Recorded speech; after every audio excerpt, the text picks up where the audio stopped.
Улаанбарханы батлагдсан тохиолдол 6000-ыг давлаа. Аюулт үзэгдэл Ослын 106 дуудлага бүртгэгдснээс 92 нь ахуйн гал төмөр байна. Улсын хэмжээнд 4 газар ой хээрийн төмөртэй байна. Дулааны 3 дугаар цахилгаан станцад гарсан ослын улмаас дулаан 15%-аар буурна гэлээ. Ерөнхийлөгчийн илгээлт 2100 тэтгэлэг хөтөлбөрт хамрагдаж байгаа оюутны төгөл бий боллоо. Улаанбаатар хотын цэцэрлэгчдийг жижиг хар ялаатай тэмцэхэд хамтрахыг уриаллаа. Ice Global-ийн цөөн хормын мэдээ эхэлж байна. Улаанбарханы батлагдсан тохиолдол 6000-ыг давж 6045 болжээ. Үүний 2600 гаруй нь 10-аас 14 насны, 1100 орчим нь 0-оос 4 насны, 780 орчим нь 5-аас 9 насны, 770 гаруй нь 15-аас 19 насныхан байна. Өнөөдрийн байдлаар эмнэлэгт 616 хүн хэвтэ эмчилүүлж байгаа бол гэрээ ажиглалт тусгаарлалтад 832 хүн байна. Түүнчлэн халдвартай хүнтэй харьцан гих 36307 хүн байгаа юм а. Вакцинтэй халдварт өвчин ялангуяа Улаанбарханы халдварын энэ одоо том тархалтын үргэлжлэх хугацааг богиносгох, тархалтыг хязгаарлах, дэгдэлтийг хяналтанд авахд бол вакцин жуултал хамгийн чухал. Улаанбарханы халдвар анх бүртгэгдснээс хойш 4600 хүн эдгэрээд байна. Харин халдварын улмаас нас барсан 2 тохиолдол бүртгэгдээд байна.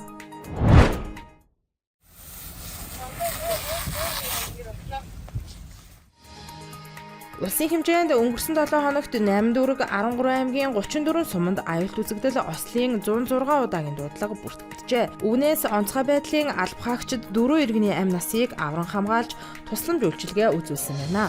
Түүнчлэн нийт дуудлагын 92 нь ахуйн гал төмөр байсан бол ой хээрийн 1 төмөр бүртгэгджээ. Мөн газар хөдлөлт хүчтэй салхи шуурга, үерийн тус бүр 1 дуудлага бүртгэгджээ. Харин 10 нь хүний үйл ажиллагаатай холбоотой Ослын дуудлага байна.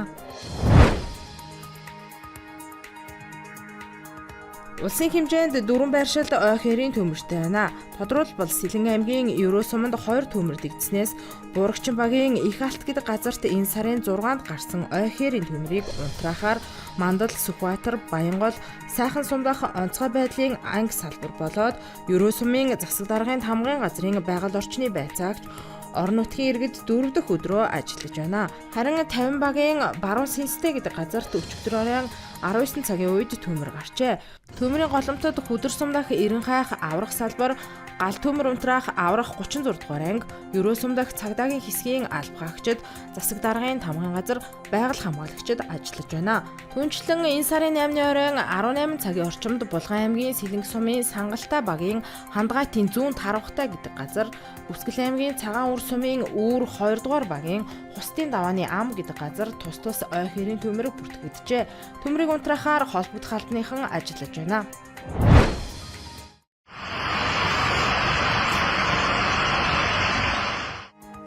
Дулааны 3 дугаар цахилгаан станцад гарсан ослын улмаас Улаанбаатар хотын тэн хагас нь хөлдөх аюулд ороод байгааг хотын удирдлага мэдгцээ. Тэгвэл улсын хурлын гишүүн Инх цэцэг ослын улмаас дулаан 15%-аар буурна. Тодорхойлбол гэрт мэдрэгдэх дулааны хэмжээ одоогийнхоос буурна гэлээ.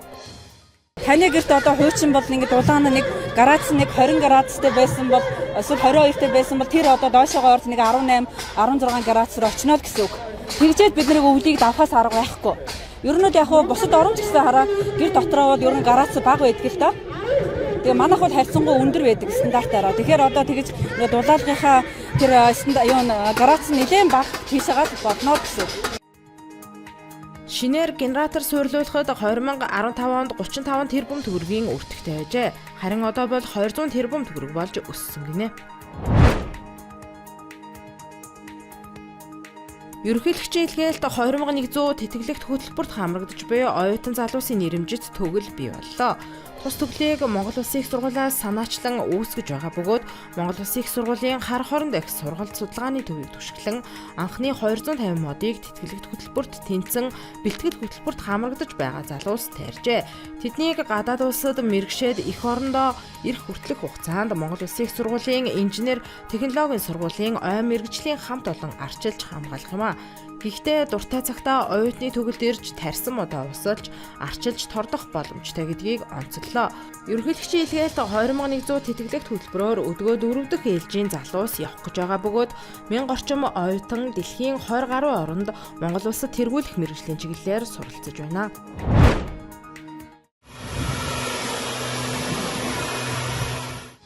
Буриадад Улаанбаатар хотын цэцэрлэгчдийг жижиг хар ялаатай тэмцэхэд нэгдэхийг уриалжээ. Тодорхойлбол хар ялааны нүүдэлд игдэхээс өмнө хотын ойжуулалт орон нутгийн өмчит аж ахуйн нэгжийн ажилтнууд алюминий модны нахиаг хортон шавжнаас хамгаалж эхэлжээ. Нийтийн эзэмшлийн талбай дахь мод бутыг хамгаалах ажлыг олон өдрийн туршид хийсэн ч нийтийн хүчээр нэгэн зэрэг жижиг хар ялааны эсрэг тэмцэх хэрэгтэй гэж үзсэн байна.